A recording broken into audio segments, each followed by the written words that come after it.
يا أيها الذين آمنوا ادخلوا في السلم كافة ولا تتبعوا خطوات الشيطان إنه لكم عدو مبين. Nah, di antara ketakwaan kepada Allah sudah dikatakan amalu bi ta'atillah wa ibtigha'i mardatillah wal khawfi li'azabillah, kemudian wa intihai maksiatillah wa iqamatil amri bil ma'ruf wa nahyi 'anil munkar 'ala nuri min Allah. Ada 5 unsur di dalam ketakwaan. Beramal karena takut kepada Allah. Kedua, mengharapkan keridhaan Allah. Ketiga, karena takut pada azab Allah. Beramal karena taat kepada Allah. Ada makna cinta di situ. Bahwa kita mengibadati Allah dengan kecintaan kita. Karena rukun ibadah berapa? 3. Cinta, harap, takut. Yang dikatakan Syekh Muhammad bin Abdul Wahab dalam tafsir ringkas Al-Fatihah, bahwa dalam ayat Alhamdulillahi Rabbil Alamin ada rukun cinta. Ar-Rahmanir Rahim ada rukun harapan. Maliki Yaumiddin ada rukun takut. 3 ayat ini mengandung makna 3 rukun dari ibadah. Ibadah syarat kita sudah tahu. Syarat diterima ibadah kita sudah hafal. Tauhid, ittiba.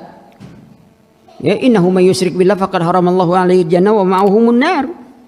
Lalu ittiba kepada Nabi, ma atakumur rasul fa'khuzuhu wa ma nahakum anhu fantahu. Rasul sallallahu alaihi wasallam bersabda, man amila amalan laisa alaihi amruna fa huwa raddun. Tahu rukun 3. Imam Ibnu Qayyim mengatakan 3 rukun ini seperti seekor burung yang terbang menuju puncak. Mungkin tak burung itu akan sampai ke puncaknya kalau dia terbang tanpa sayap. Dia hanya terbang dengan cinta. Ada kepalanya, tapi tak ada 2 sayapnya. Tanpa harapan, tanpa rasa takut, tidak sampai ke puncak. Atau dia terbang dengan kepalanya, tapi dengan 1 sayapnya. Harapannya tidak ada.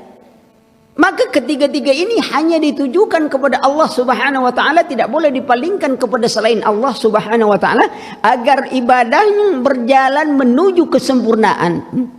Apa tanda kesempurnaan ibadah? 2. Kamalul zulli wal khudu' wa kamalul mahabbah. Sempurnanya perendahan dan penghinaan diri kita kepada Allah, dan sempurnanya kecintaan kita kepada Allah. Sempurnanya perendahan diri kita kepada Allah ada 3 cara mendapatkan. Pertama, kita mentaati Allah Subhanahu wa taala karena kebutuhan kita. Allah tidak membutuhkan kita, ana aghnia minasyirki. Saya tidak membutuhkan sekutu kata Allah, dan Allah pun tidak membutuhkan kita. Kalau dalam hadis qudsi, wahai hambaku, jika sekiranya di antara kalian tuh dari awal kalian sampai akhir kalian memiliki hati yang bertakwa seperti hati orang yang paling bertakwa, tidak akan menambah kemuliaan Allah. Engkar kalian pun tidak akan mengurangi kemuliaan Allah. Kita yang bergantung kepada Allah. Sekarang apakah kita ibadah kepada Allah itu udah menjadi kebutuhan hidup kita, atau itu sekedar memenuhi kewajiban? Deteksi salat saja dulu. Awak menggali ni nak. Ada satu bahan lah lama, modal tak balik-balik, pembeli tak ada. Lalu sedang tawar-tawar menawar, ada pula yang nak beli kan, harga mahal pula tu. Sedang tawar menawarnya, tiba-tiba terdengar suara azan. Hayya 'alas salah. Kira-kira apa jawaban tu? Jual beli belum jentas, baru tawar menawar. Mungkin ada keluhan sikit. Alah, muazin kau, orang alun jual beli azan dulunya. Selesai dulu jual beli baru azan. Itu inginnya. Atau kita sedang kerja ngetik,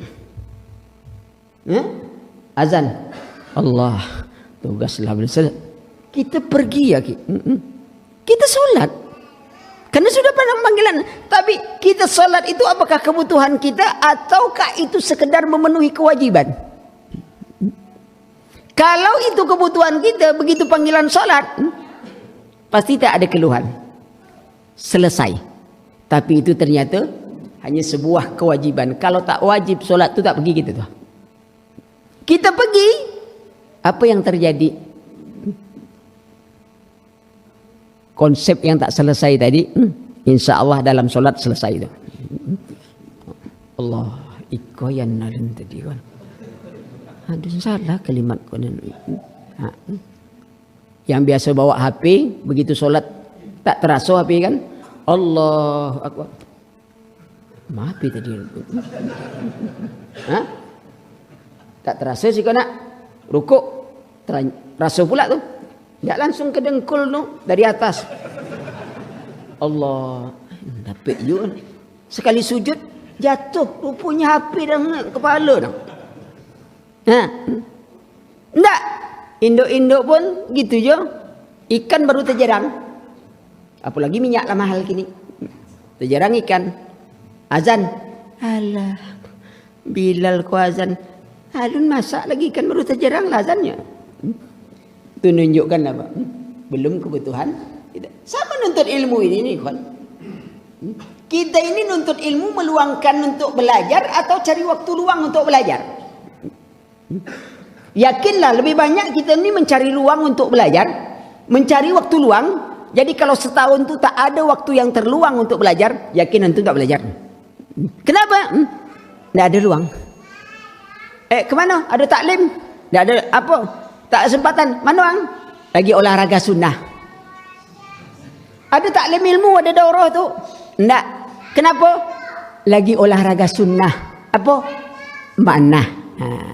Orang lah pakai brand, ang masih pakai panah-panah jo. Olahraganya sunnah. Dari itu.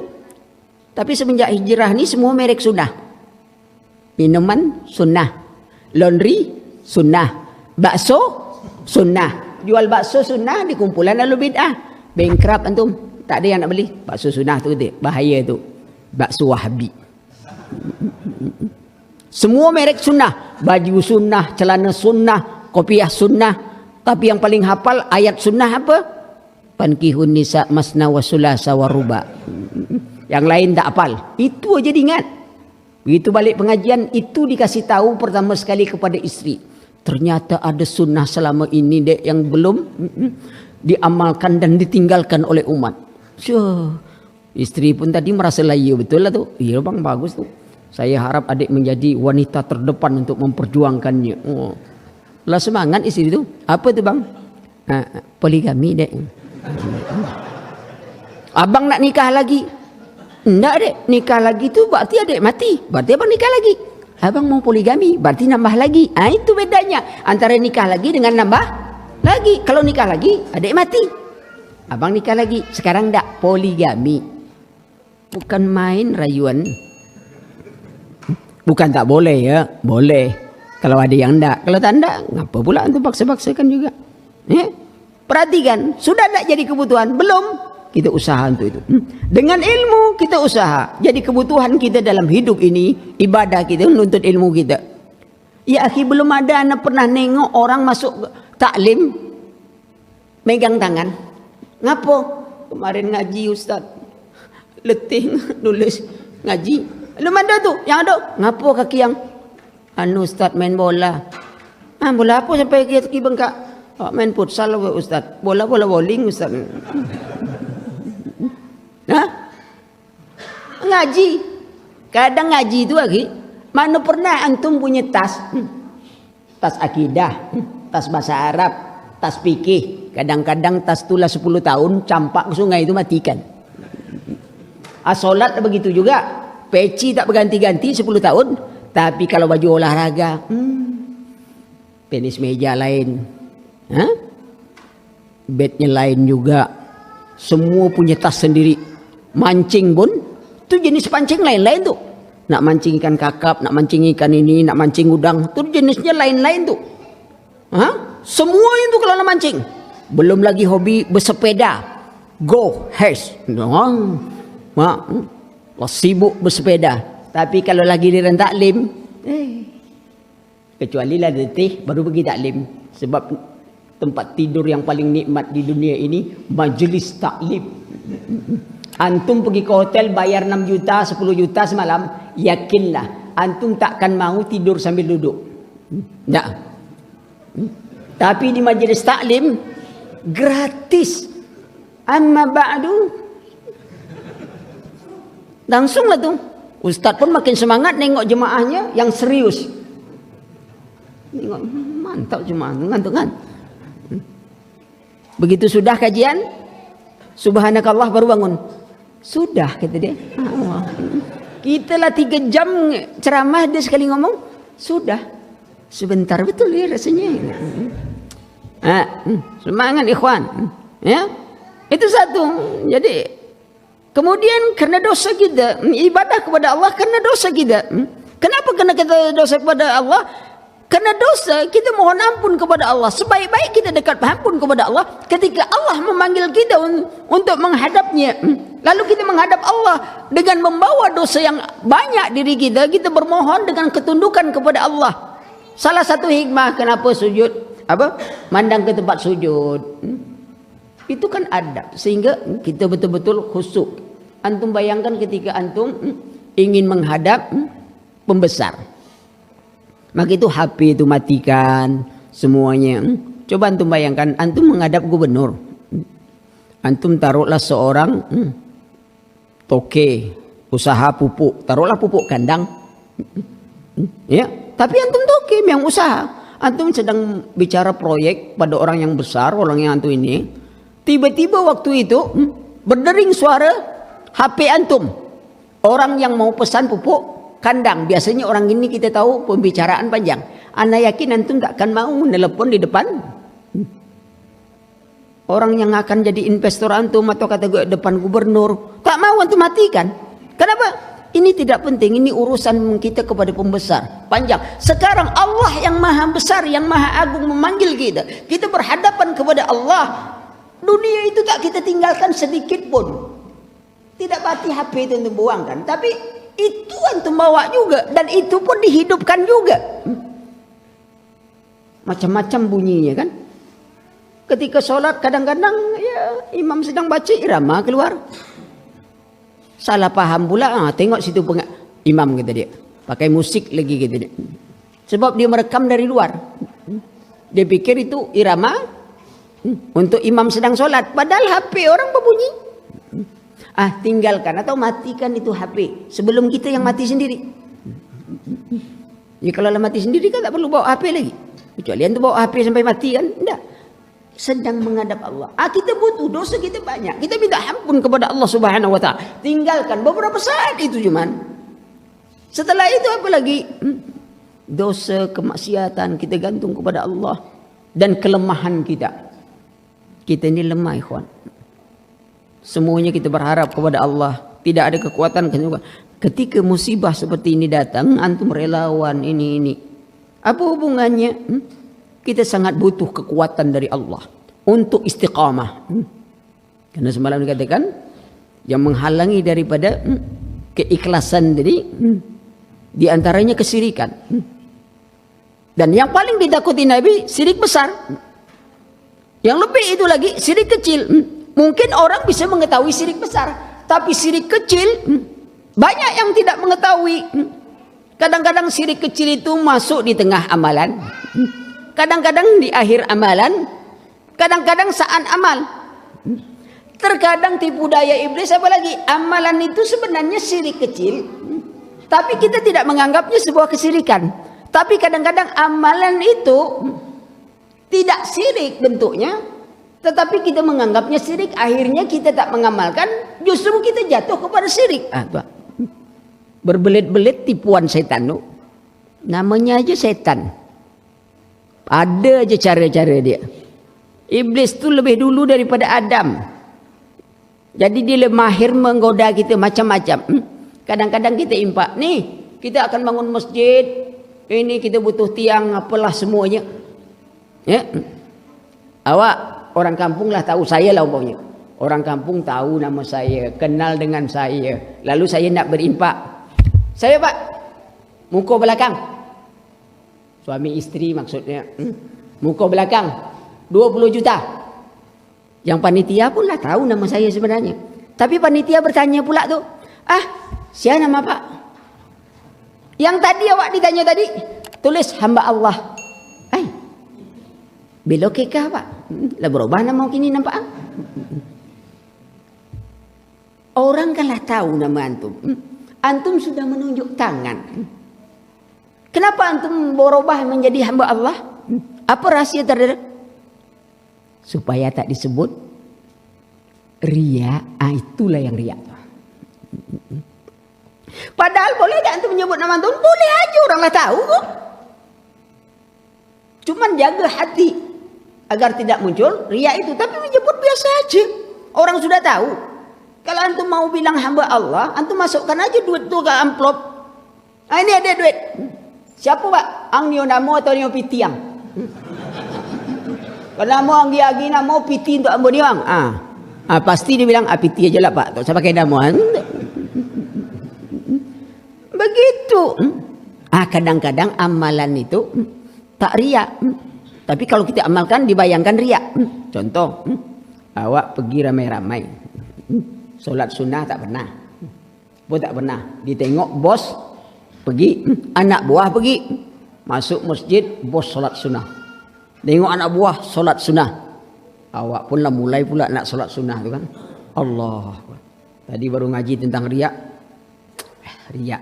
Sebab apa yang dibayangkan oleh iblis? Wah, ang tak pernah solat sunnah, solat ang. Nak mencalikan ke bos ang. Nak tunjukkan anak buah. Mulai tak jadi. Ada kawan nengok tadi kan. Tadi lah angkat tangan mau solat. Apa? Ambo takut riak. Itu dia. Menyebut dia takut riak ambo. Itu riak tu. Halus. Tak bisa kita ketahui seperti ini kecuali dengan taklim, dengan belajar ilmu. Ya. Sehingga kita tahu bab-bab seperti ini. Karena bab riak, bab syirik kecil itu banyak. Bukan riak saja ikhwan. Riak contoh syirik kecil. Karena itu banyak. Belum lagi sum'ah. Ngungkit-ngungkit.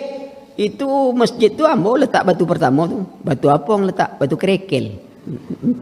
Lah itu tak ada lagi letak batu-batu dah. Tengok. Menyebut itu. Dah.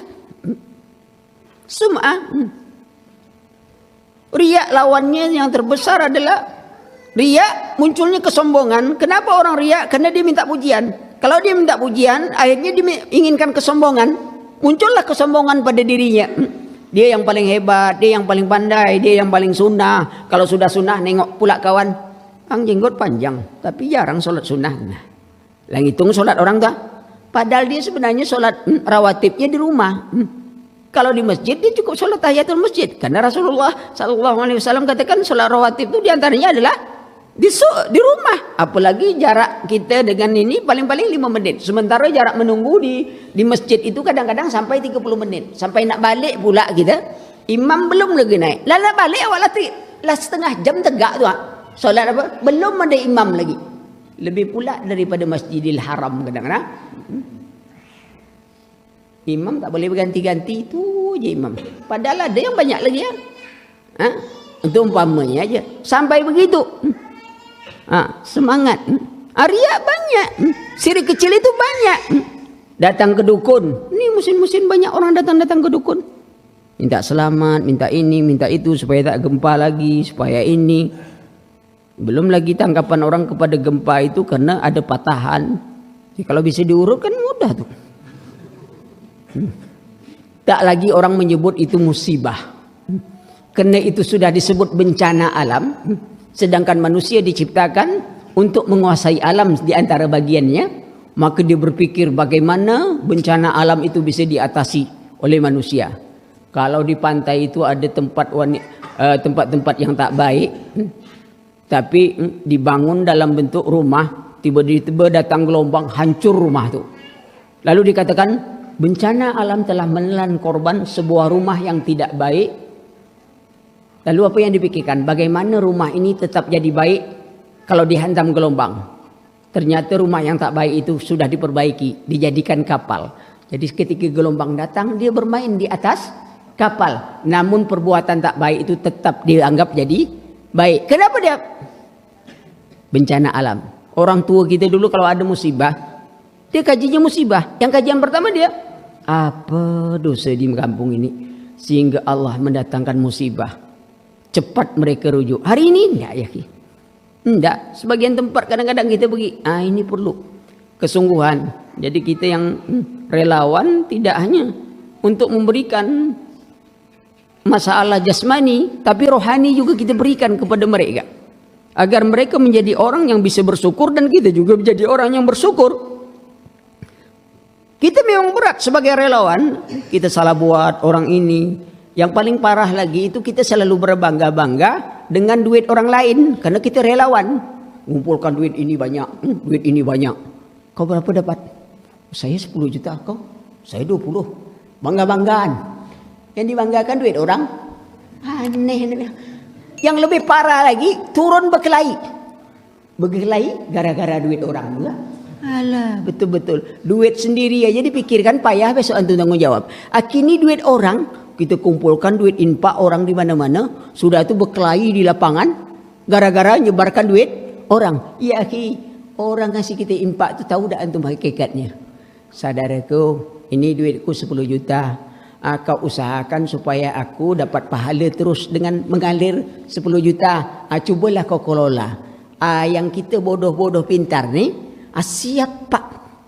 Apa? Kami akan sediakan pahala untuk apa? Kami usahakan ini duit 10 juta menjadi pahala yang mengalir. Temakan salah, dibawa bertengkar salah, gara-gara duit orang 10 juta. Kalau antum pintar, apa pak? Nak minta pahala? Saya belum tahu dapat pahala. Carilah sendiri pak. Bawa sendiri ke sana tu buat pening kepala aja ngurus-ngurus. Itu kan kalau turutkan hati kan.